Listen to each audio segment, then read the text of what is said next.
اعوذ باللہ من الشیطان الرجیم بسم اللہ الرحمن الرحیم۔ اے مسلمانوں، تمہارا کیا حال ہے کہ جب تم پر جنگ احد میں کوئی ایسی مصیبت آ پڑی جس سے دگنی مصیبت تم دوسرے فریق کو جنگ بدر میں پہنچا چکے ہو تو تم کہنے لگے کہ یہ کہاں سے آئی؟ کہہ دیجئے تمہاری اپنی لائی ہوئی ہے، اللہ ہر چیز پر قادر ہے۔ اور جو تو جماعتوں کے مٹ بھیڑ والے دن یعنی جنگ احد میں تم پر جو مصیبت آئی وہ خدا کے اذن سے آئی تاکہ اللہ دیکھ لے مخلص مومن کون ہیں اور منافق کون ہیں، جن سے جب کہا گیا کہ آؤ اللہ کی راہ میں جنگ کرو یا کم از کم دفاعی کرو تو انہوں نے کہا کہ اگر ہمیں علم ہوتا کہ جنگ ہوگی تو تمہارے پیچھے آتے۔ جب وہ یہ بات کہہ رہے تھے اس وقت وہ بنسبت ایمان کے کفر کے زیادہ قریب تھے۔ وہ اپنے منہ سے وہ باتیں کہتے ہیں جو ان کے دلوں میں نہیں ہوتی، اور جو کچھ وہ چھپاتے ہیں اللہ اسے خوب جانتا ہے۔ یہی وہ لوگ ہیں جو خود تو گھروں میں بیٹھے رہے مگر اپنے شہید ہونے والے بھائی بندوں کے بارے میں کہا کہ اگر یہ لوگ ہماری پیروی کرتے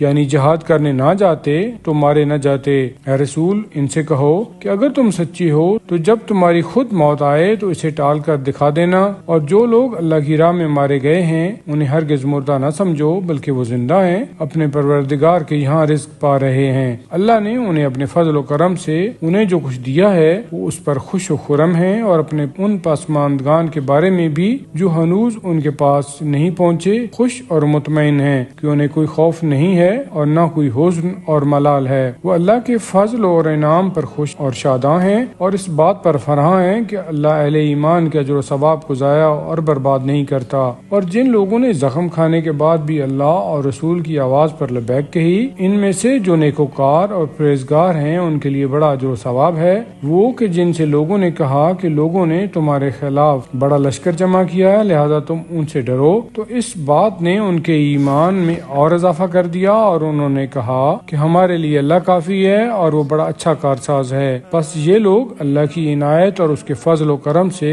اس طرح اپنے گھروں کی طرف لوٹے کہ انہیں کسی قسم کی تکلیف نے چھوا بھی نہیں تھا، اور وہ رضائے الہی کے تابع رہے، اور اللہ بڑے فضل و کرم والا ہے۔ دراصل یہ تمہارا شیطان تھا جو تمہیں اپنے حوالی موالی یعنی دوستوں سے ڈراتا ہے، اور تم ان سے نہ ڈرو، صرف مجھ سے ڈرو اگر سچے مومن ہو۔ اے رسول، وہ لوگ جو کفر کی راہ میں بڑی بھاگ دوڑ کر رہے ہیں وہ تمہیں غمزدہ نہ کریں، یا اللہ کا کچھ نہیں بگاڑ سکیں گے۔ اللہ کا ارادہ ہے کہ آخرت میں ان کے لیے کوئی حصہ نہ رکھے اور ان کے لیے بہت بڑا عذاب ہے۔ بے شک جن لوگوں نے ایمان کے بدلے کفر خرید لیا ہے وہ ہرگز اللہ کو کچھ نقصان نہیں پہنچائیں گے، اور ان کے لیے دردناک عذاب تیار ہے۔ اور کافر یہ ہرگز خیال نہ کریں کہ ہم جو انہیں ڈھیل دے رہے ہیں یعنی ان کی رسی دراز رکھتے ہیں یہ ان کے لیے کوئی اچھی بات ہے۔ یہ ڈھیل تو ہم صرف اس لیے نہ دے رہے ہیں کہ وہ زیادہ گناہ کر لیں، آخر کار ان کے لیے رسوا کرنے والا عذاب ہے۔